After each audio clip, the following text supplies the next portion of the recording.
are in the 6 o'clock hour, which means free agency and the NBA is officially underway. Teams and players are officially talking, and the most action-packed free agency period in sports is officially underway. Welcome to the Putback with Ian Begley on SNY's YouTube, Facebook, and Twitter pages.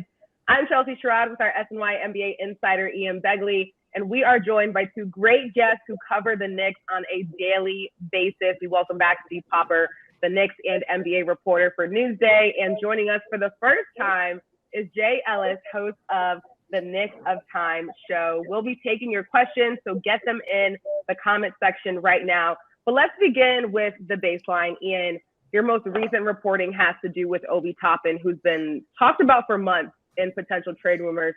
What can you tell us about Obi?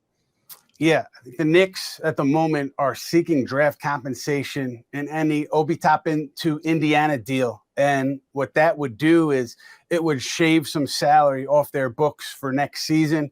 And that would allow them some financial flexibility to use the exception, that non-taxpayer mid-level exception, on a player like a DiVincenzo or a Bruce Brown.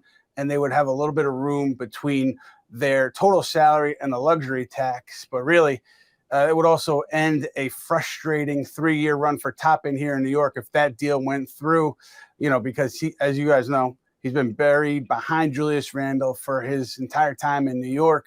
And, people have strong opinions on Obi one way or the other, but he did not get regular extended minutes in his Knick tenure here. And if he is moved, it'll look like a bit of a misstep here for the organization based on how things have unfolded for their 2020 lottery pick.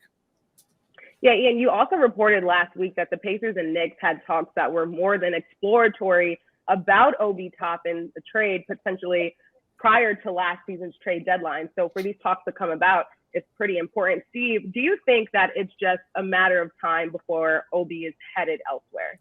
Yeah, I think it is. And they were very active before the draft this year, trying to move him for draft picks, either in this year's draft or future picks. They need to clear that salary, as Ian said, to do some of the things they want to do, give themselves some flexibility. But the thing is, they already gave up, a first rounder to get Cam Reddish off their books.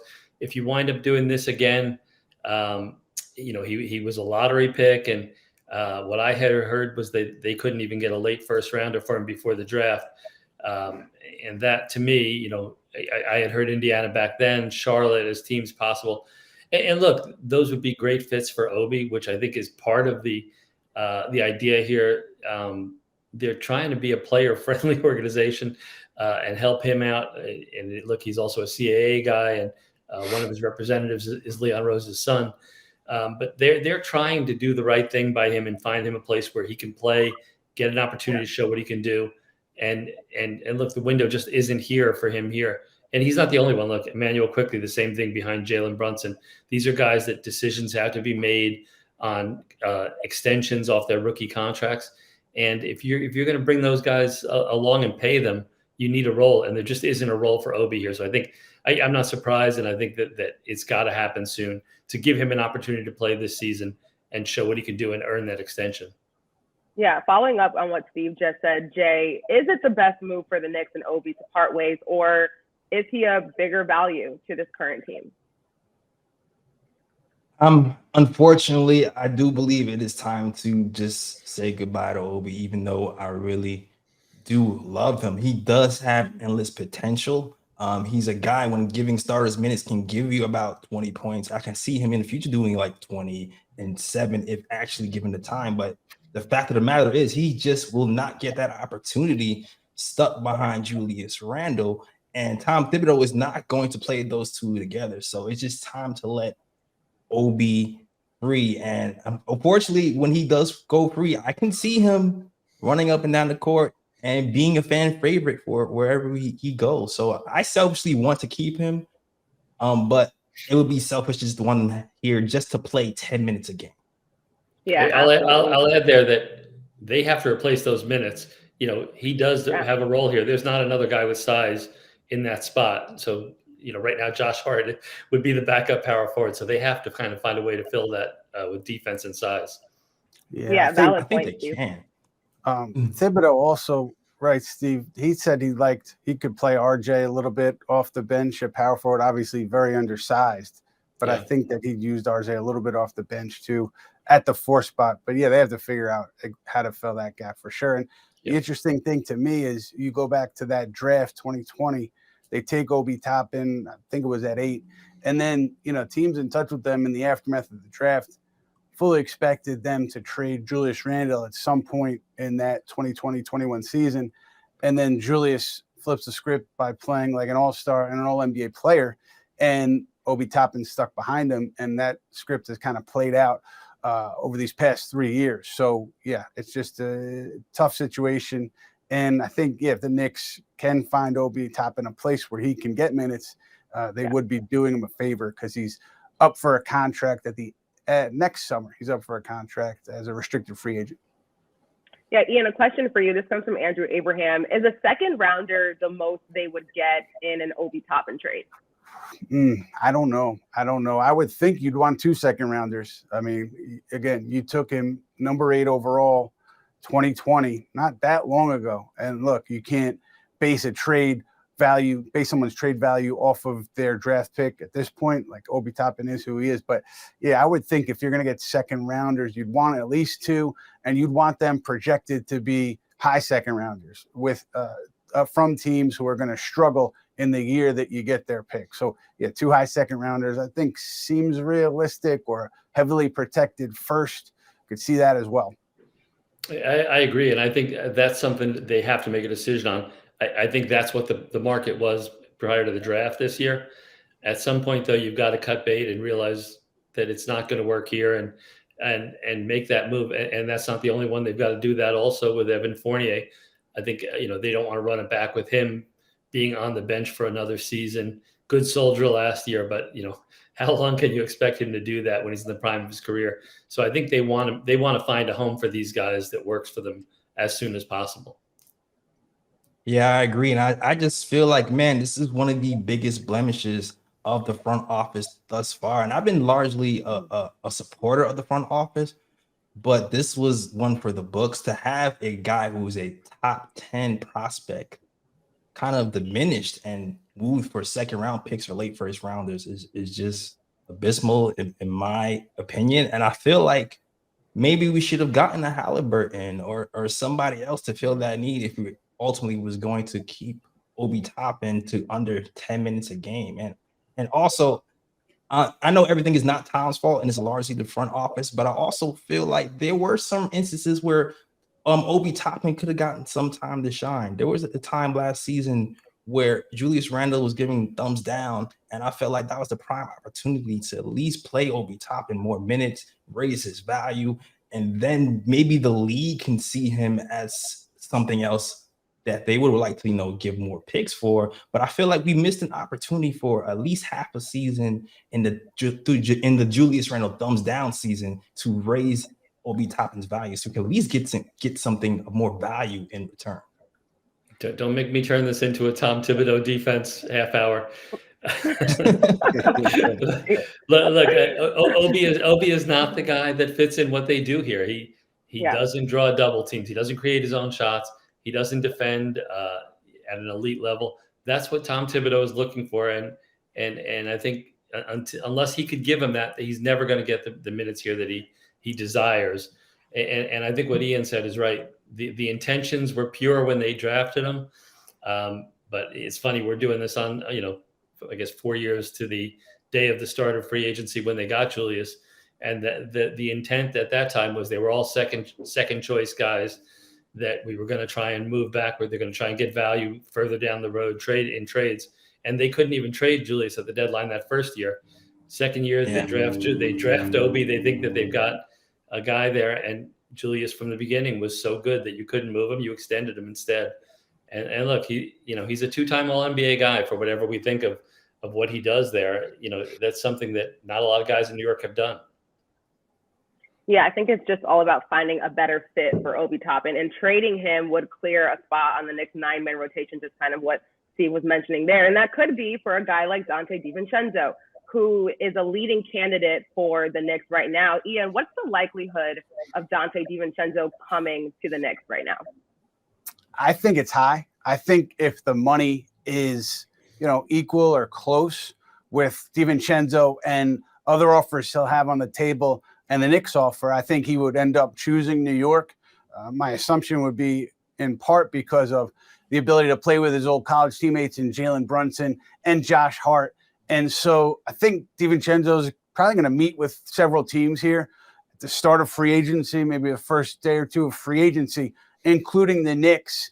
And so I wouldn't expect a speedy decision from DiVincenzo. But if you look at what's happened over the last 24 hours or so here, Josh Hart opting into his deal, $13 million for next season, as opposed to testing free agency, that giving the Knicks more money to work with under the luxury tax and giving them the opportunity to spend more of that mid-level exception on a player if they choose to do that. And that's where I think things fit with Donte DiVincenzo. But, Detroit is one of the teams with interest in Donte.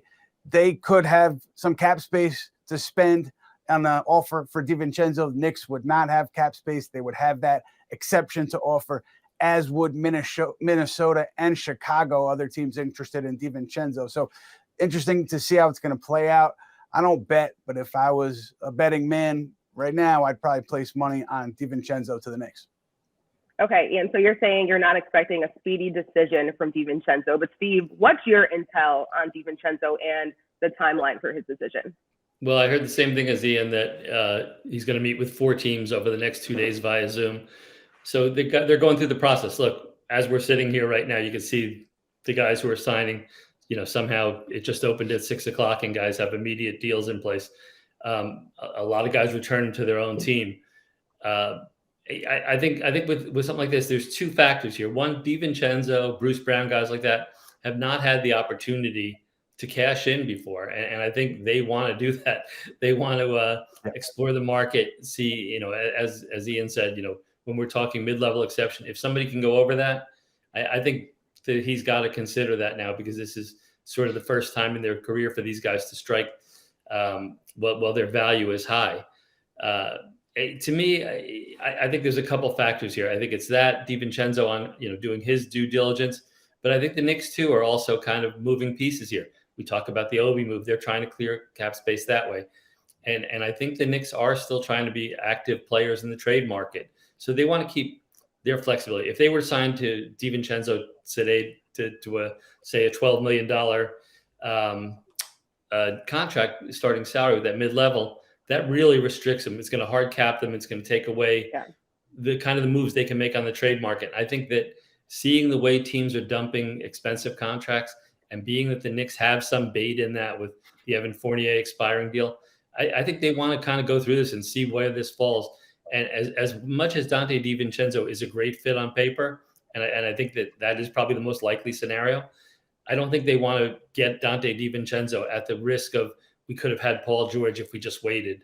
So I think that's kind of what they're at now, is trying to see where these trade pieces fall. Yeah, it's a great point there. Jay, how would you feel about a DiVincenzo deal with the Knicks? You talk a lot about the history and the chemistry with Jalen Brunson and Josh Hart, but how would you feel about him coming to New York? As a feel-good story, it would be great to have him reunited with Jalen Brunson and Josh Hart. Those guys go back to the Villanova days, and you already see the way Jalen Brunson and Josh Hart act together. They kind of have like a man crush on each other. It's kind of funny to watch them interact with their post-game shows. So I can imagine that times 30 if you bring in Donte to this mix. But I also see what Steve Popper is saying. I want to go big fish hunting. So even though for the short term, I would love Donte here and his 3-and-D style and his offensive rebounding and his high steal rate. I would love all of that. But at the end of the day, if you're telling me that he's gonna cost me a bigger fish down the line, I'd rather wait for the bigger fish than to put my eggs in a basket, a small basket that's gonna move the needle slightly, but not really move it to where we need it to be. Yeah, you talk about him being the 3-and-D guard. Ian, in what ways could DiVincenzo improve the Knicks roster?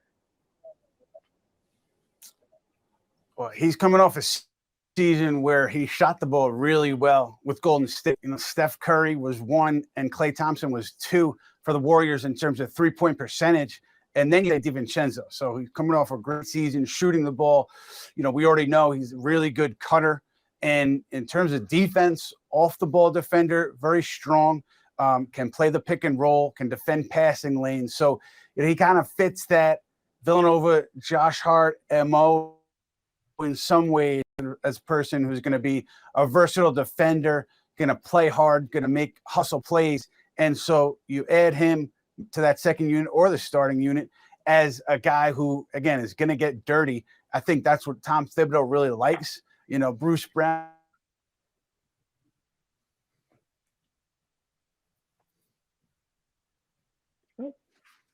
All right, looks like we lost Ian a little bit there. We're having some technical difficulties, but it sounded like he was going to start talking about Bruce Brown. And I want to come to you, Steve, and your thoughts on Bruce Brown. And what do you think his potential fit with the Knicks could be? Well, I would add first on DiVincenzo, when we talk about role and minutes, the one guy who might be nervous about losing minutes is probably Tom Thibodeau, because when you start bringing all these Villanova guys in, Jay Wright is unemployed. You probably have a very short window there. Look, I think Bruce Brown does the same thing. We saw what he did for Denver. And look, I know, as I said, he's looking to cash in right now, and I don't blame him for that. But I almost look at him like the situation that Bobby Portis was in, where you have a guy who finally found his place in the NBA, championship team that loves him, has a huge role for him. He starts at times, comes off the bench at times, but huge finishing guy. To me, when you're a guy and you can get, I understand they can only give the 7.5. If you could give that, get the sort of wink deal that like Bobby Portis did in Milwaukee, I think when you find a home like that, they're all making more money than one could have imagined. I think there's a big part of that. As Ian said, maybe Bruce Brown winds up in like an Indiana or Detroit, but to me, it's being on a young building team versus the chance to play on a defending team, to play with Nikola Jokic, to play for Mike Malone, who maybe a little drunkenly declared he wants to run it back with you. I think that's something to consider, and I think a hard decision for him right now. But I think for the Knicks, he's exactly like DiVincenzo. He's a hard-nosed guy who can defend multiple positions. I know these guys are 6'4", but he can guard centers. It's as crazy as it sounds. And, he's not a great three-point shooter. He's gotten better, year by year. I think 40% 2 years ago, dropped down a little last year to like 35. But I think it's become a bigger part of his game. And obviously he can meet the moment, as he showed in the playoffs and the championship. Yeah, incredibly athletic, could bring some depth to the Knicks as well. Jay, what are your thoughts on Bruce Brown and his potential fit with the Knicks?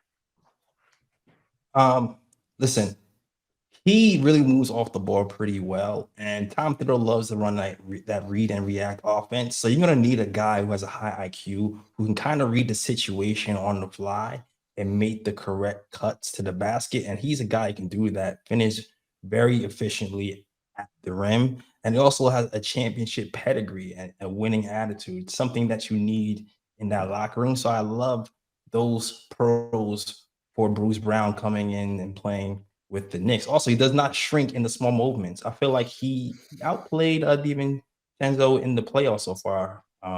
And so I think that has to count for something, somebody who's going to show up in the big moments is something that we need in the locker room. Now, the three-point shooting is a bit of a concern, but it's not bad. 35%, it's not bad. I would prefer someone who shoots more around 39-40% from three, but he gives you so much other things, and for that price, you can't really be mad at it.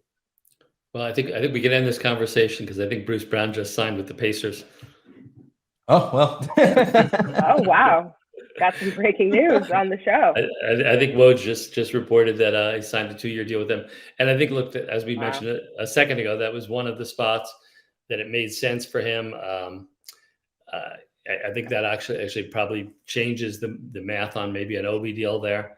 We'll have to see what they're doing now, but I think that takes a piece off the board and probably ups the chances and ups the market for DiVincenzo, because now there's only one of him.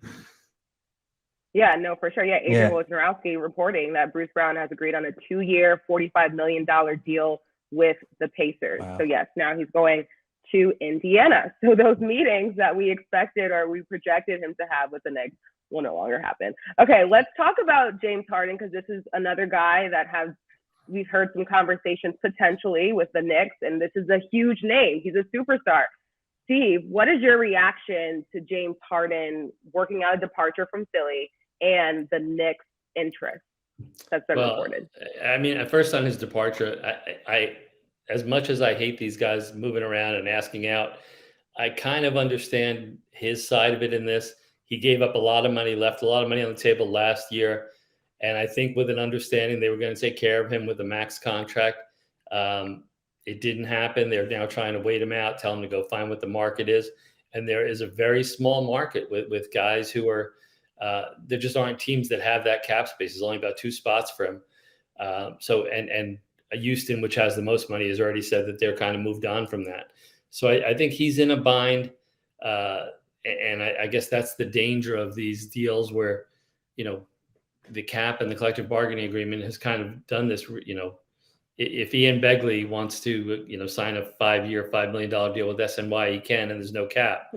But there is a cap on this, and the ability to make these moves is limited. So I think I understand why he wants to go. That said, if I'm the Knicks, I don't go anywhere near him. But what I heard when I had heard the Knicks mentioned by Woj, I made some calls, and I heard more the interest is being involved in a deal. I think he'd like to land in LA, maybe with the Clippers, and to the Knicks' interest is to be a part of it, to maybe facilitate deals. They have so many little assets that I think could kind of work in going in both directions to kind of make a deal work. I don't know if Paul George would be a piece. He is a CAA guy, which automatically links him to the Knicks. James Harden is not. So I think Knicks fans can breathe easy if they don't want James Harden. But I think, look, if you've got, the Knicks have attractive pieces. They've got the expiring contract that they really want to move of Evan Fournier. But they have guys, Emmanuel Quickley, you've got to make a decision. He's not a starter for them. He won't be a starter. And he wants to be paid like a starter and wants to get starters minutes. And I don't blame him. He's coming off a great year, but his value may never be higher. And this may be the time where the Knicks can cash in. So that's why I've kind of felt all along the trade market is really where they're headed to find help. Yeah, Ian was reporting too that the only way that a deal would make sense for the Knicks with James Harden is if Philadelphia was willing to move Harden for minimal return. And we can all just imagine that there's no way that would be happening. Jay, what are your thoughts on James Harden's departure from Philly and the Knicks' reported interest in him? I'm baffled that the Knicks are even interested in James Harden. I'm just picturing World Wide West just throwing darts at random names and going, hey, I want him. I just don't get it. He does not fit what we're trying to do here.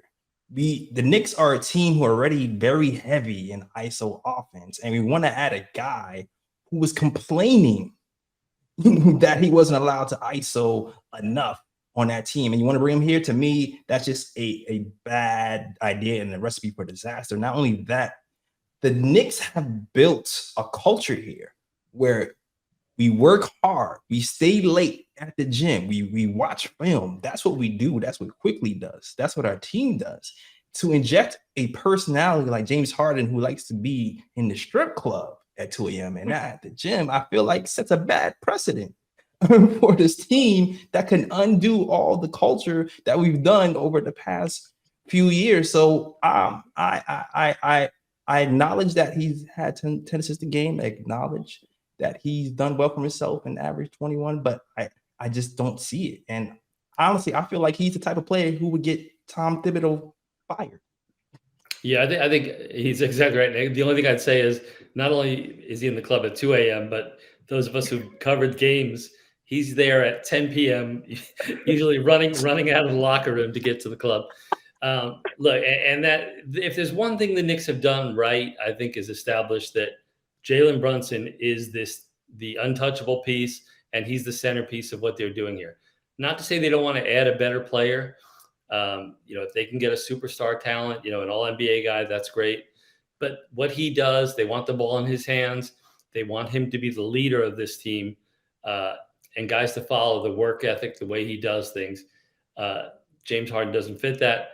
Look, he is an amazing talent, and if you traded him, I mean, we talk about getting him at a bargain price. If you're moving in Emmanuel Quickley or draft picks and getting James Harden, you are a better team. But I think he's also shown, whether it's from his career on the court or his career off the court, he's not aging well, in that he'll have an amazing game in the playoffs, and then the next game look like he's shot. So he can't be in every night, and he can't play Thibodeau minutes. It makes no sense to me. But the way I heard it is, it would never be him coming here. It was just the Knicks being involved in a deal involving Hart. All right, not the strip club. If you guys are watching and you have strip club on your bingo card, you can go ahead and color that in. All right, we're gonna bring back Ian Begley, who's back with us. He had some technical difficulties, but Ian, you look great. I think can hear you. You're back. Okay. Reception is much better at Starbucks. Oh wow! I was listening and I was like, "Whoa, Chelsea's having some internet issues." And it was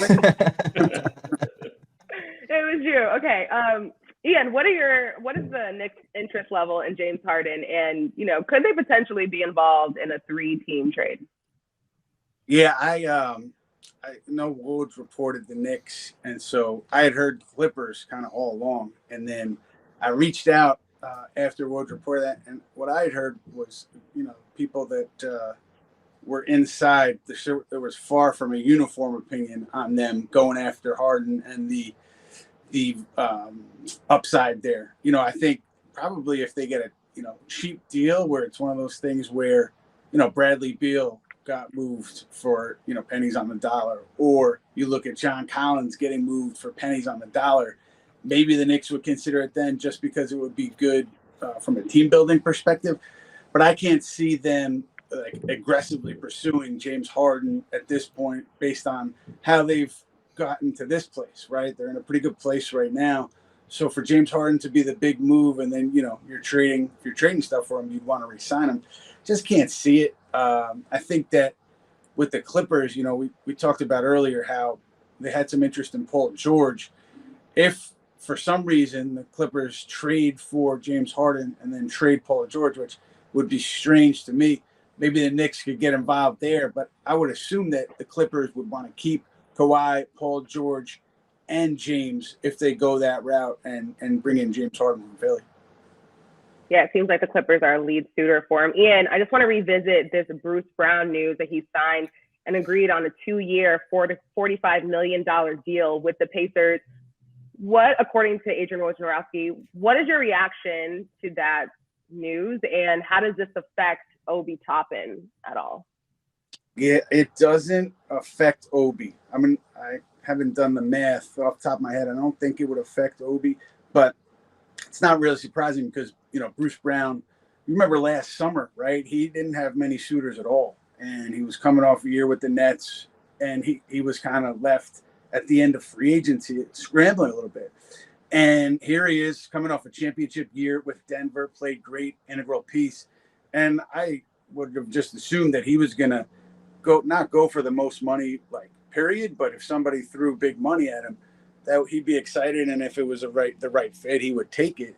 And that's what we have, right? Indiana with cap space, able to make a big offer to Bruce Brown, far exceeding any offer that the Lakers could make or the Mavs could make to Bruce Brown. So makes sense for him to go ahead and take this deal. Really big money for a player that deserves it and earned it. All right, yeah, Bruce Brown now off the table, joining the Indiana Pacers. Okay, let's get into a guy that Knicks fans are very happy to have back. Josh Hart accepted his $12.9 million player option yesterday. So, Jay, how impressed were you with Josh Hart last season? How important is he for the Knicks this upcoming season? First and foremost, shout out to the front office for pulling that off and getting him to opt in for 12.9.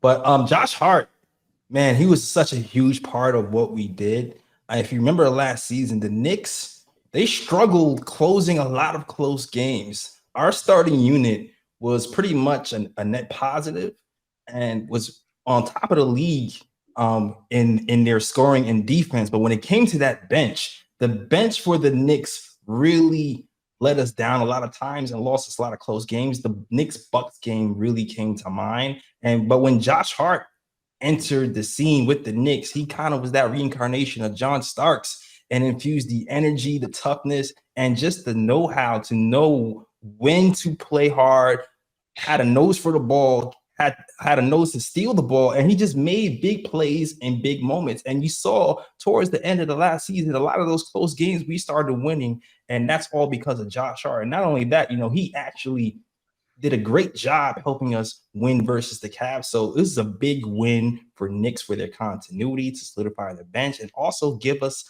some type of sustainability when it comes to, end of game situations, having an adult in the room to help us calm down and close out games. I'll say this. He's an adult in the room, on the court, off the court, post-game locker room, post-game podium. He is not an adult at all. He's a lot of fun for us, but he's not an adult. Look, I think it does say something about this front office and connections they have and they have made with these guys and the commitment maybe some of the other team members have made with him. He took a chance here. Look, when we see what Bruce Brown got, there's a chance Josh Hart could have walked out of here and gotten a deal that pays him $20 million for this year. What he did was accepted this option, and he's getting paid less than he could probably earn outside of here this season, and could have got it in New York too. But by doing this, he gives them flexibility. I'm sure there is an agreement in place already that he's going to get that 4-year, $81 million extension in August. And I think what we see with sort of what happened with James Harden, where he probably had some promises, I think, he's got to have assurances that if he injures himself this summer before that August deadline, that he can go ahead and get what he needs, what he's kind of given up here, that he's going to get that extension. I think on the court, he's a huge part of what they do. And I think, as Josh said, he makes other guys play harder because you want to do what he does. You want to go for those loose balls. You want to scramble on the floor. I think RJ Barrett benefits from that because he knows he's not going to finish games if he doesn't play that way. I think Julius Randle has to get that hint. Obi Toppin lost minutes at power forward, even though Josh is 6'4", 6'5". This is something I think that he sets a tone off that second unit, that he finishes games and you have to earn your minutes over him. Yeah, an all-around team player and everything that the Knicks could have wanted. Okay, beyond the putback, SNY will have up-to-the-minute coverage of the Knicks and NBA free agency, so be sure to follow the latest on SNY.TV, including Ian's freshest reporting. Then tonight, after Mets Postgame Live, Ian joins Michelle Margot on Honda Sports Night with the latest on the Knicks. Okay, we have another fan question coming in. This is from Andrew Abraham, again on YouTube. And he says, what is the latest on a possible Evan Fournier trade, I believe? Has there been any discussions yet, Ian? I'm sure there's been discussions. I'm sure they've reached out to teams to see what could possibly come back or how it will all work. But I also heard that going into the draft, they were not in a huge rush to deal that contract because they felt that it was very valuable, right? So they weren't going to dump it just to dump it, because knowing the new CBA and knowing that teams would be trying to shed salary, having that $19 million expiring, you could put that to good use. So I don't think, anything. I don't think they would say, hey, we have to get off this deal right now. It's got to be something that works for them. And by the way, I need to get back in the gym because my arms are strong. But yeah, I don't think to move that in. And I would assume that, if they can, let's say, get off of him, but maybe include another rotation player in the deal to open up a spot. If they want to bring somebody else in, I would assume that they go that route. I think it's a big piece of any deal they want to make this summer, because as we've seen with teams getting off these Collins deal, these other deals, expiring contracts are huge. Nobody wants to go into this second apron of the tax where you really get restricted on moves you can make. So I think attaching him to I don't think they want to attach to Obi Toppin, but Emmanuel Quickley, who has a lot of value this summer, maybe more value than he's ever had and will have again, coming off this, almost 6 Man of the Year season. to me, it's a valuable thing. But I do think, and I've heard that they want to make a move, and I think they're kind of in a catch-22 here, that teams know that they don't want to do the wrong thing by him and kind of tie him into another season of sitting on the bench in the prime of his career. I think they would like to move him, find a deal this summer. They don't want to take him to the trade deadline in season and make him sit out and waste his sort of prime years. So I think that if it came down to they couldn't move him by the end of the summer, I think you might see them buy him out. I don't think that's the case right now, but I think if they have a deal on the table anywhere in the next couple of weeks, they're going to make it because they want to use that contract when they can. Yeah, sticking with Emmanuel Quickley, just like Steve mentioned, Jay, how would you like to see the Knicks utilize IQ next year? What's an ideal amount of minutes for him? Sorry, IQ. I actually loved the way that they used IQ last season. I love him as a spark plug off the bench to help run that second unit along with RJ Barrett, kind of being subbed out early and being that playmaker with Emmanuel Quickley. The only caveat really for me is when it comes to the end of game situations, I would actually like to see him have the ball in his hands a little bit more. Because you know what? You already know what teams are going to do at the end of the games. They're going to try to double team Jalen Brunson. We saw it in the playoffs. And often what happens is it leaves Julius Randle to be making the decision. So instead of having Julius Randle making the decision, because he hasn't really been good when it comes to isolation play all season, having high turnovers, being in the 66th percentile in isolation play for Julius Randle, I'd rather try to go more so Emmanuel Quickley or even RJ Barrett. If you look at the stats, isolation play, we have Barrett at the 63rd percentile. We have Randle at the 66th percentile and Quickley at the 77th percentile. So I would like to kind of experiment with that more. But other than that, I kind of like him being around 25, 27 minutes a game, even though he really wants to start. I like his role pretty much. Okay. Emmanuel Quickley posting career highs in points per game and field goal percentage last season. Ian, I want to come to you, Dante DiVincenzo, once again. What would an acquisition of him do, or how would it affect the Knicks rotation? Well, Tom Thibodeau and the Knicks had great success last year, 9-man rotation, right? They took off when Thibodeau changed the rotation, went to 9 men. So I would assume Thibodeau doesn't want to change that. If he does and he wants to expand to 10 guys, you add DiVincenzo, no other, you could go to that 10-man rotation. But let's assume he wants to go 9 guys. Then you're talking about having to move one of the rotation players to create that spot for DiVincenzo. I think that's partially where the Obi Toppin talks come in, because if he moves, that opens up an easy role, easy path for DiVincenzo to get rotation minutes. So that's one possibility. Also, Steve was mentioning, you guys were mentioning Fournier, attaching him to a player like Quickley in a bigger deal. That would also open up a spot. So I think there's a trade that has to be made there for them to open up minutes for a player like DiVincenzo, if that's who they bring in, or anybody they sign, because right now that rotation spot is not there. Yeah, I think Ian's right. But as Ian mentioned, we really don't know what the rotation is going to be right now. It will be 9 men. I think we'd be sure of that. But I think that you don't know what it's going to be, because there are going to be moves made. Look, for different reasons, they're going to have to try and move Obi, and I think they may have to move Emmanuel Quickley, because with this cap situation, as good as Emmanuel was and as great as it is to have that spark plug off the bench, to me and guys I've talked to, the risk of having a guy making 20 million, 25 million a year to be a 6th, 7th man, it just doesn't make sense in your cap anymore.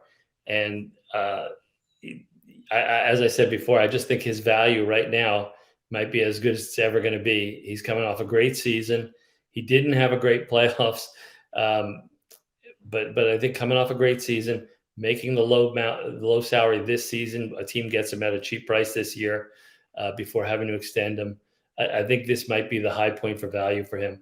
So I think when you talk about those guys moving, there'll be minutes for DiVincenzo. And I think the flexibility of some of these guys, as Ian mentioned before, Barrett could get some minutes at the 4. Josh Hart really becomes a backup 4 a lot of the time for this team. Quentin Grimes, because of his defensive switchability and versatility, I think is going to be able to do that. I think that you'll find minutes, and I think as hard as it is to say, give up on a guy who was almost sixth man of the year. There are going to be moves that are going to have to be made for this team right now, and I think we'll see it in the next couple of weeks. That's a really tough pill to swallow. I don't think that's really the way to go, only because if you saw what happened last season, Emmanuel Quickley, when Jalen Brunson went down, he was essentially a starter. He took down the Celtics damn near by himself. So what happens when Jalen Brunson goes down again? Who is going to run the offense? Are we going to be relying on RJ and Julius Randle to run that full time? I think that's a recipe for disaster. So we might save a little ducats right here, right now. But that depth loss, losing a sixth man of the year, a potential guy who plays really good on both sides of the ball, offensively and defensively, had the best defensive rating in the playoffs, Emmanuel Quickley. I don't know. I just doesn't sit well with me just to move him right now. I guess if you're of the belief that this is his ceiling, then yeah, I guess it would make sense. But for me, I don't think this is it for him. I think he can at least sustain it and tweak his game and get marginally better at least. I feel like he can have a repeat next season. And if the time comes where we do need to make a move to get a bigger fish, then I feel like maybe we can move him then. But I think we have to pay him now and then move him later if need be, instead of just getting off of him right now just for anything, just for the sake of saving a little bit of money. Yeah, I think it's business. It's business decision, and it's, do you want to pay a sixth man, seventh man $20 million a year, and is he more movable now? And I think that's the decision they've got to make, and that's why they make millions, and we sit here talking to Ian. Absolutely. Okay, Steve, let's look ahead a little bit. What do you think could be awaiting the Knicks over the next 12 months, including the offseason, as far as a potential big splash? Well, I got a lot of Knicks fans angry at me when I wrote something about waiting and being patient and tweak around the edges and, move Obi if you have to. But sure to run it back. Look, you've got two 23-year-old wings in the lineup who I think are going to get better. I think Grimes is going to get a lot better. And I think if you're the Knicks, maybe you believe that off of the postseason, RJ Barrett still is going to get better. He's already a 23-year-old guy who has averaged 20 points a game basically for his career. And I think showed signs that maybe some of the problems that were early last year were coming back. But I think, and this is where I keep saying these business decisions, if you look at the free agent class next year, there's guys, Pascal Siakam, Jaylen Brown could be out there. And there are no assurances because guys sign and guys do all sorts of deals and have places in mind. But to me, you don't want to restrict what you can do here. There's going to be some guy who's unhappy. Could it be Joel Embiid? Maybe. Could it be Giannis? I know Ian has kind of touched on that. I think you've got to be flexible and retain that flexibility for that moment, because that's really the move. That's keeping your sixth man at $20 million a year, or adding a $12 million a year role player is not the move that gets you to the championship. It's that next star piece, and I think that's what they have to be ready for. Yeah, Ian, same question for you. What could be awaiting the Knicks over the next 12 months as far as a potential big splash? Yeah, I just want to say first that, like, with Steve covering free agency, great insight. He's been covering it since Kurt Flood. Definitely listen to what Steve is saying. Great perspective. Yeah, for the next 12 months. Look, if they just run it back, they stand pat.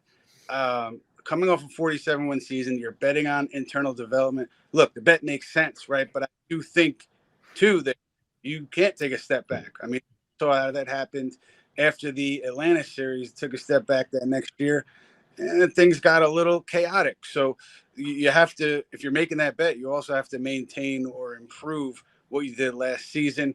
So that, I think it's risky in that perspective. But I agree with what Steve said in terms of you got everything in place here to make a big move, and you want to make the right move because you don't get a second chance. Like, they haven't taken their big swing yet, and I keep saying that's what Leon Rose and his group will ultimately be judged on. And clearly, they're patient. Clearly, they haven't been overly aggressive. So when the guy comes, whoever it is, maybe it's this summer, they will be aggressive. You saw it with Donovan Mitchell. They were aggressive last summer. And I just see Leon's nature to this point, he's not going to go all in on something that he doesn't feel great about. Like Harden, I can't see it happening because that's not his MO so far running his team. So there are always going to be opportunities. There's always going to be disgruntled stars in this league.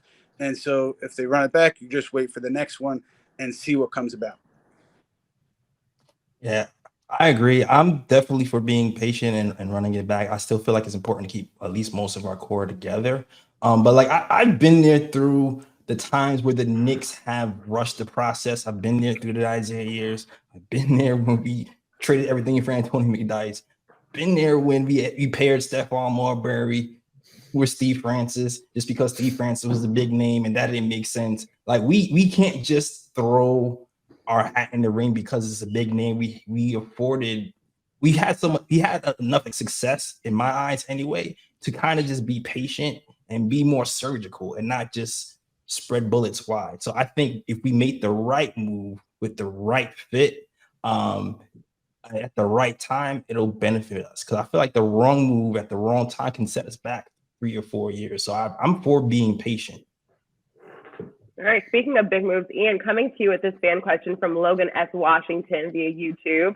Can we make a move for Paul George?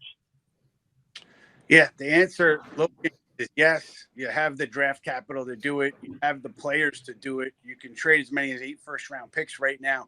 If you're the Knicks, the question is, does Los Angeles want to get off of that contract? Are they ready to do that? I don't think that that's the case right now, at least based on what I've heard. Particularly, if you're trading for James Harden, I would assume you're doing it in order to put Paul George and Kawhi Leonard around Harden. Now, Clippers did talk to teams about George prior to the draft, so you don't do that without an intent to at least gauge the market. Everything is fluid at this time of year.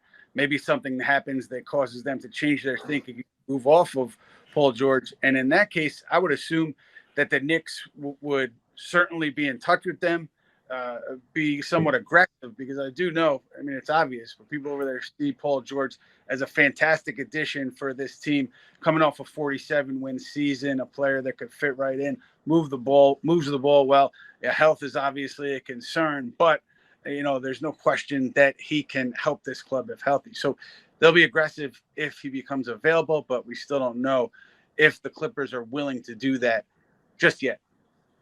All right, sticking with the Stars here, we do have some breaking news, and this is according to Shams.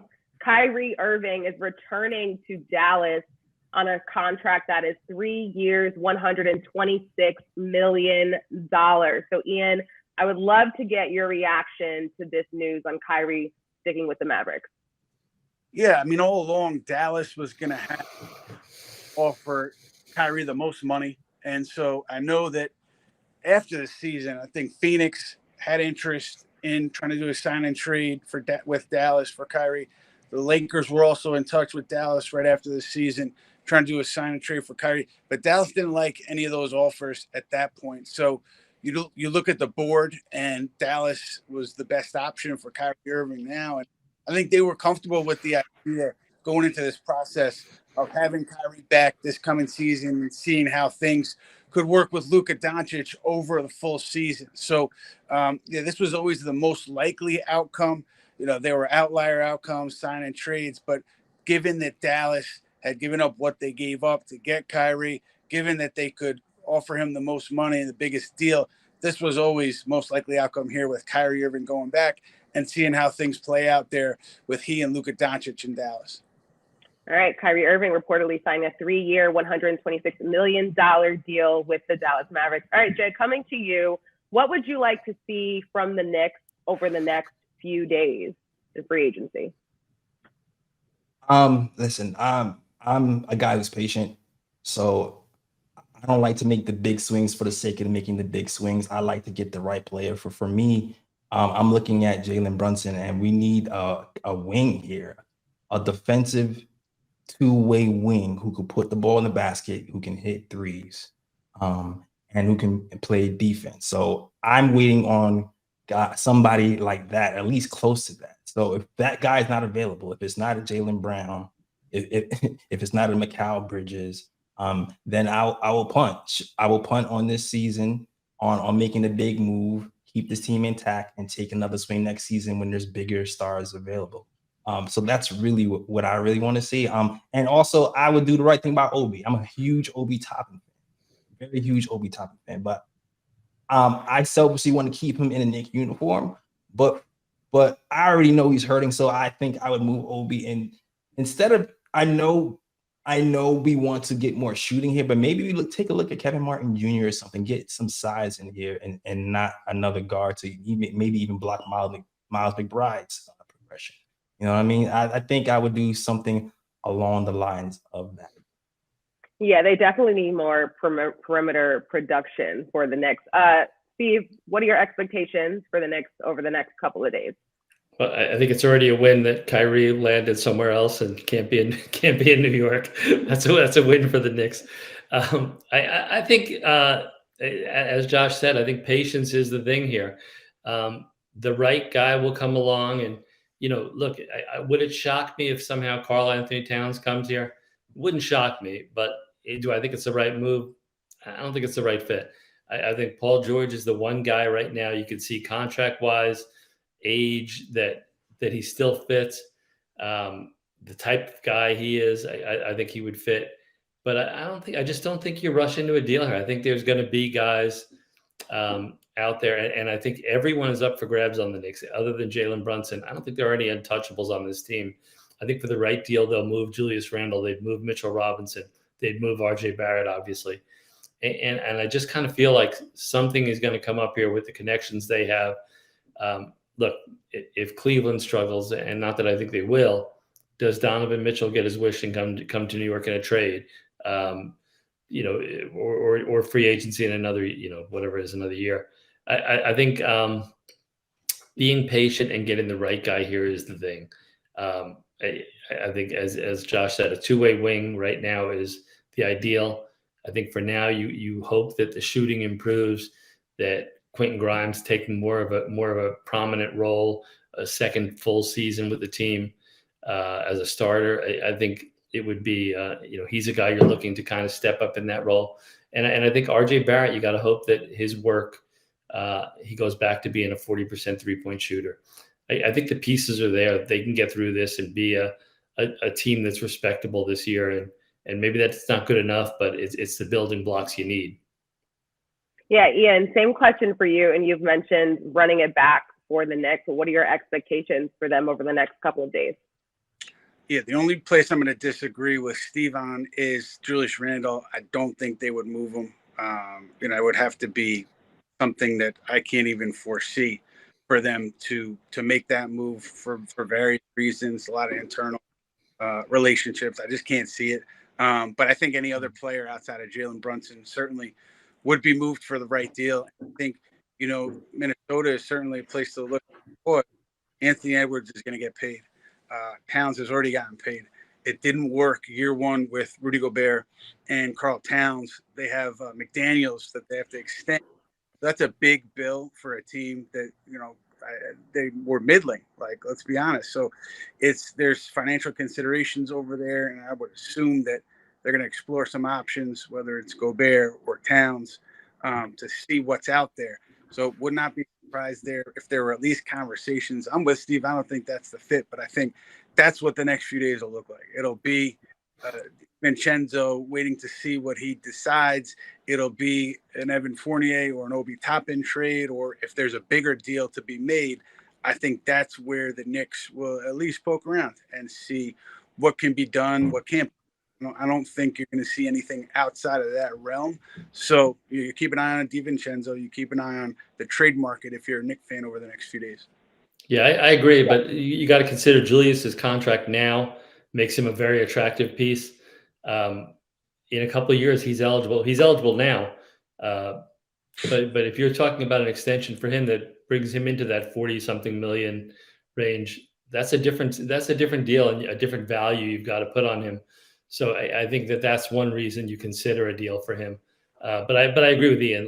The relationships are there, but not that he hasn't been on the trading block before. But I think the relationships up and down the team are a factor here. Yeah, very important information from the both of you. We do have some news out of Brooklyn. Adrian Wojnarowski reporting that Cam Johnson is back to the Nets on a 4-year, $108 million deal. So, Ian, I would like your quick reaction to this. Yeah, I think the Nets were always going to be either matching an offer for restricted free agent Cam Johnson or being aggressive the way they have. I'm only a little surprised because I thought Detroit or Houston would jump in there and put a big offer sheet, but that became out of play once Detroit traded for Joe Harris from Brooklyn. And you look at that move, it's tied in here because that's where able to shed salary in that Joe Harris trade. And that means they're able to give Cam Johnson more money, less onerous tax implications with that move. You know, another potential move down the line for Brooklyn, I was told that people in the organization are comfortable with the idea of adding years to Spencer Dinwiddie's deal in an extension. He's extension eligible later this summer, so I would keep an eye on that. But yeah, not a surprise that Brooklyn did what it had to do to bring back Johnson. They've got Mikal Bridges. They have Cam Johnson, both players. They got in that Kevin Durant trade locked up for the foreseeable future here. Yeah, their top priority heading into free agency was keeping him, and now they've got him.